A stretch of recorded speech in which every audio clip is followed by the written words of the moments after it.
According to the Centers for Disease Control, a stroke can happen every 40 seconds to someone in the United States, and every 3 minutes and 14 seconds, someone dies of a stroke. WFMY News 2 Sydney Moore spoke with a Greensboro man in his 30s about his life and how it was impacted after he had a stroke. 37-year-old Galin Seller loves to fish. Dang, I missed it. My biggest bass was, my biggest one so far was, 9 pounds. About like that big. It's been a passion of his since he was 7 years old, watching his dad reel many in. He actually could have went pro. So I looked up to him when he went fishing. Fishing out on the water is what helps Seller stay calm and stress-free. I also teach my younger kids how to fish too. He'd tell you being in a peaceful state is important for his body. At the beginning of the year, he had a minor stroke. And I didn't realize I was having one. And I was talking to my wife and she said, why don't you just walk around the table and maybe that numbness will get out your leg. And so I did that and it went away and I didn't think nothing of it. 2 weeks later in February, it happened again, but this time, much worse. Both my legs went numb on me and I tried to stand, I fell to the floor. Luckily, my wife was just coming down the road. He says his wife knew something was wrong when she asked him on the phone what he wanted to eat, but he couldn't speak in full sentences. Like my brain was scattered. And she knew something was wrong, so she hurried up and called the police for me. Dr. Tony Devishwar, a neuroradiologist with Cone Health, says speech difficulties, comprehension difficulties, and facial drooping are symptoms of a stroke. And depending on where the blockage is, it would depend on what the symptoms are. So in most people, they're right-handed, they're left brain dominant. He says strokes impact people who are 50 to age 90, but they are also common in younger people and even hereditary to some degree. We saw strokes in younger people, like 18 to the 30 age group. And we used to think this is something very fancy, some unusual, but you find out it's common. My grandmother on my mom's side, she ended up having a stroke at age 40. So I felt like that was kind of hereditary. After the stroke, doctors told Sellers he had blood clots in his veins and head. They encouraged him to stop smoking to lower his risk of having another one. I would go through a pack maybe every 4 days. As for the road to recovery, it's now been about 2 months since Sellers had his last stroke. It took me actually a minute because my hand, I lost 50% of the feeling in my hand. He quit smoking and says he's eating healthy. I still have trouble writing, grabbing a pencil, writing and stuff like that, but I practice every day, so it gets a lot better. His plan is to stay on the healthy path so he can continue to show up and enjoy doing what he loves, fishing. You just heard that person's amazing story about surviving that stroke and the impacts afterwards. So we're going to continue the conversation about strokes and what we all need to know to save a life, maybe your life, maybe a loved one's life. We have Dr. Rodrigues, an interventional radiologist in the Triad. She's a member of the Cone Health medical and dental staff as well. All right, so Dr. Rodrigues, let's start by talking about who is at risk for strokes, because I think a lot of people think it is simply older adults. Yeah. Hi, good evening, everyone. Yes, stroke is certainly more common in older adults, but it's not an exclusive disease of older adults. It can happen at any age, including babies, all the way to, adulthood and in our senior years. Okay, so there are health conditions that people should be aware of that may increase the risk of having a stroke. What are those health conditions?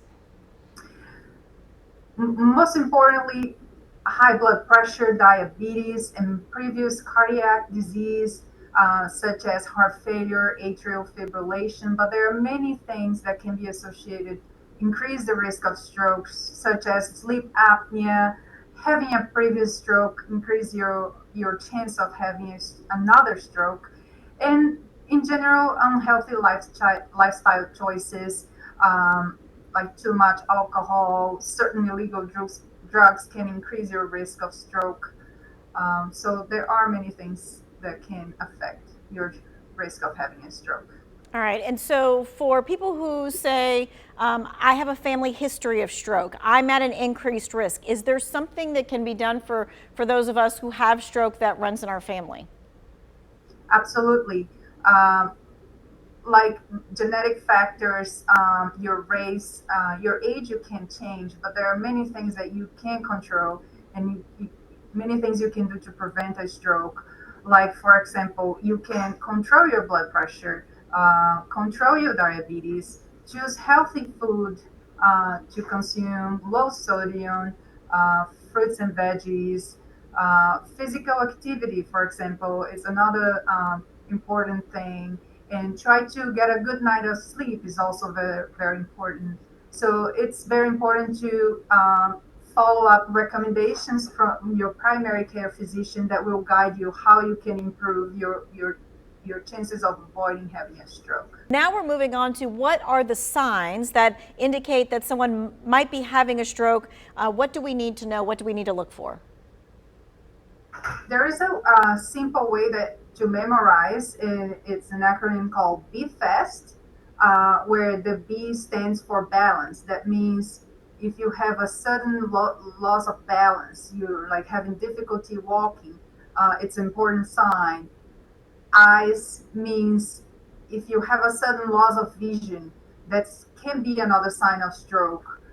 Face, meaning if you look at someone's face or yourself in the mirror and you notice that one side of the face looks droopy, looks different from the other sides. One way that you can check this is by giving a big smile, and you see that your uh, mouth will raise differently one side from the other.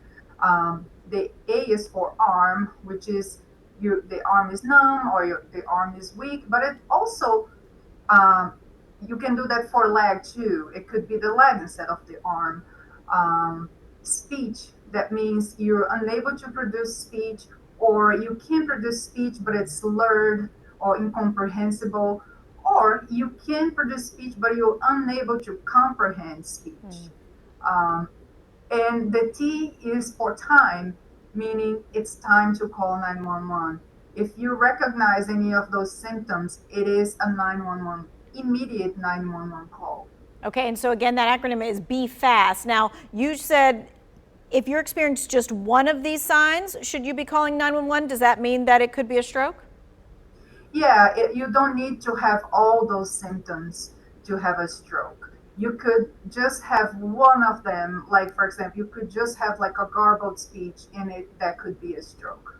Okay, and so a lot of times if you're with your family member, they want to put you in the car and they want to get you to the hospital. Is that the best course of action, or should we be calling 911? That's actually not a good idea for many reasons. One is, for example, if you are having other symptoms, there could be other things associated with the stroke that the EMS can help you with. Like, for example, your blood pressure could be very high and they can start already medicating you. But that's not the only reason.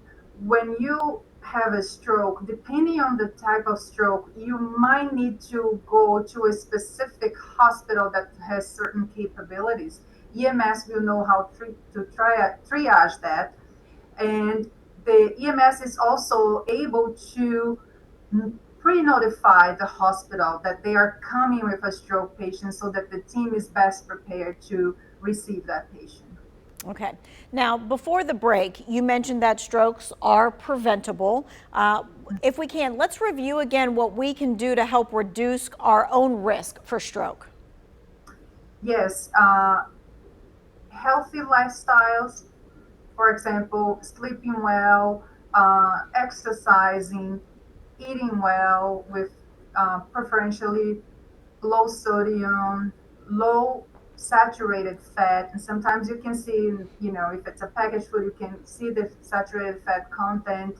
Uh, Rich in fruits and vegetables. If you drink, you can drink in moderation.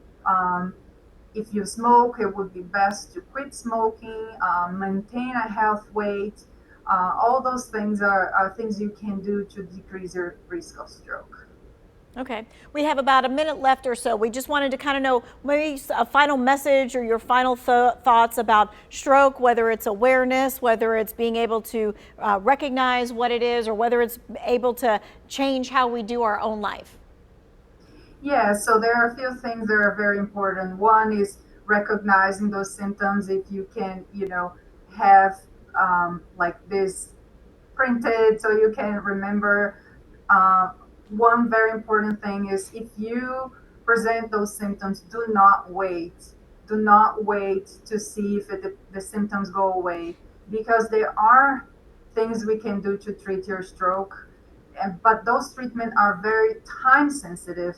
Um, Sometimes, depending if it takes too long for you to get to the hospital, you might not be eligible to the treatments. Okay. So it's very, very important that once you suspect, you call 911. Okay, thank you so much for your time and your expertise, and that is the overriding thing. If there's any of those symptoms or signs, you need to get to the hospital immediately. Thank you so much for that. Of course, if you missed any of this, this is going to be in the To Your Wellbeing section of our website.